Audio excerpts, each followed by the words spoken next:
My name is Mara, and welcome to Books Like Whoa.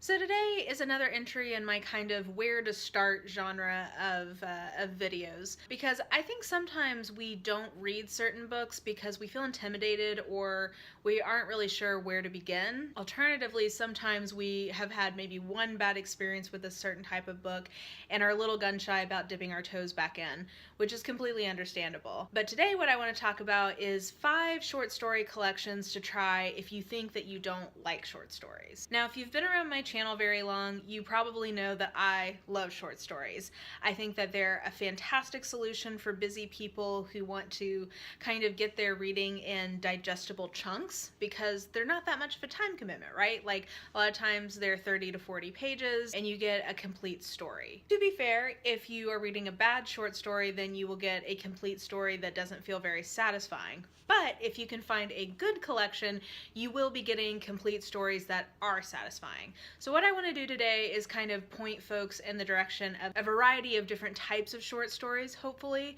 that hopefully one of them can connect with you, even if you are a little gun shy about giving short stories a try. And before I get into my list, of course, I have to cheat a little bit and kind of mention four collections that I bring up all the time on here, or that I think are just kind of good, solid go-to recommendations. 2 that I bring up constantly are the complete short stories of Flannery O'Connor. I've said it many, many times, but I think she is the best American short story writer ever, so I completely recommend her work. And then Agatha Christie short stories, which are very plot-driven, engaging, well-written, and satisfying. So I completely recommend both of those.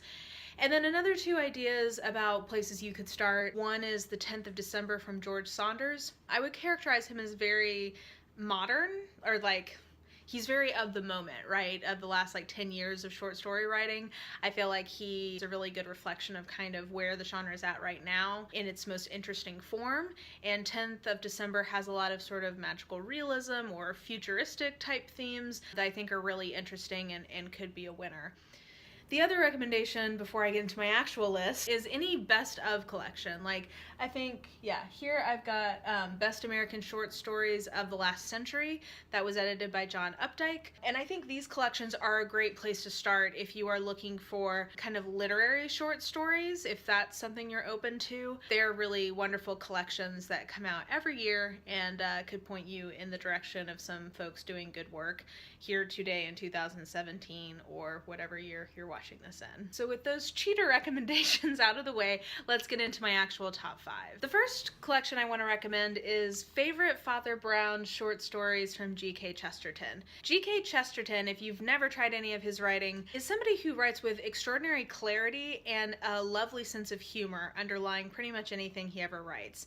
He got his start as a journalist, so I think that contributes to a lot of his prose style. But these short stories follow a fictitious Catholic father who is somewhat of a detective. So they're very plot driven, which I think can be a help sometimes in short stories. I think a lot of times people who think they don't like short stories, in part it's because they've only read ones where there's no actual plot and really what they're getting is kind of an anecdote or something. These have plot, right? And I think that this is a good place to start if you like mysteries already. These are short, sweet, and very engaging, I think. Next is another entry that would fall under kind of the mystery category and is also a classic, and that is the short stories of Sherlock Holmes by Sir Arthur Conan Doyle. So Sherlock Holmes is everywhere these days. There are 2 current TV shows about him. There are movies.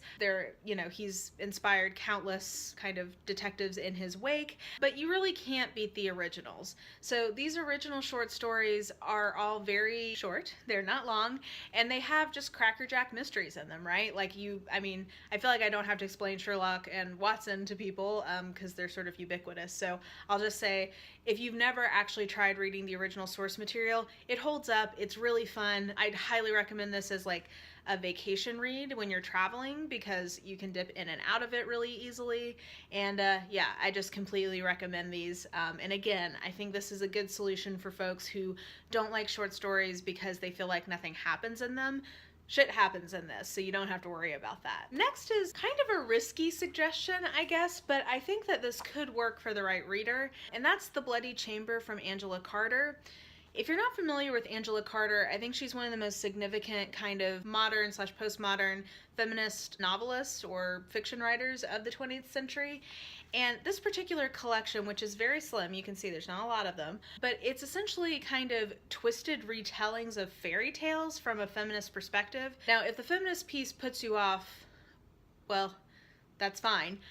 But I would say in this case, the way it's manifesting is that it's making her have just sort of kind of crazy takes on classic fairy tales and take things to extremes that you might not expect from a fairy tale. So I find that these are just really interesting, very macabre, but kind of funny and kind of just twisted. And I think it's fun to see an author playing with stories that we know very well, right? I mean, fairy tales, they're kind of baked into the cultural lexicon of our subconscious, but she's taking these and really kind of having a fun twist on them. So The Bloody Chamber by Angela Carter is not for everyone, but if any of what I just said sounds appealing, I would definitely recommend picking it up. And speaking of macabre, the next one that I have is The Lottery from Shirley Jackson. So The Lottery, which is the eponymous short story in this collection, certainly is a classic. I feel like a lot of people read that at some point in high school, but Shirley Jackson in general just is kind of a gothic / horror / just weird writer, and her stories always just have an interesting twist to them that you don't see coming. They're less plot driven than the first two that I recommended, and even probably less plot driven than the Bloody Chamber one, but I do feel like they always have something to keep you hooked and engaged with, and they don't tend to drag or anything. So I think this is also a really solid place to start if you're looking to get into short stories and you care about sort of the quality of the prose. She's definitely got you covered there. And lastly, I've saved my #1 recommendation for this last slot. I don't even have words to tell you how much I love this book, but this is The Most of P.G. Wodehouse, which is a collection of his short stories.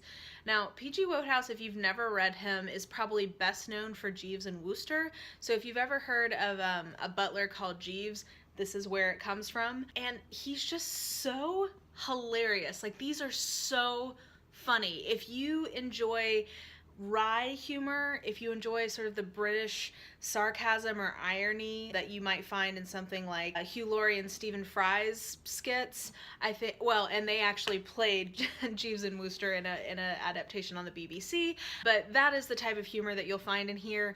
It's just so absurd and funny, and I just can't recommend these highly enough. If I'm having a bad day, a lot of times I'll come grab this off the shelf and just flip open to a page and start reading whatever story I've landed on, because it is sure to put a smile on my face. One of my favorite groupings in here is with the Drones Club, who are just a bunch of rich, privileged assholes who are just so dumb and find themselves in the most preposterous, dumb circumstances, and the contempt P.G. Wodehouse has for them is just really delightful.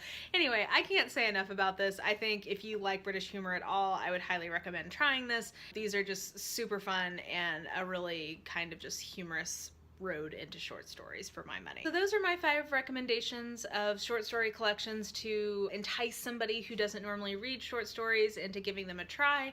Like I said, they're one of my favorite things to read just because I do like the feeling of sort of accomplishment of like, yes, I have read a whole story in this one sitting.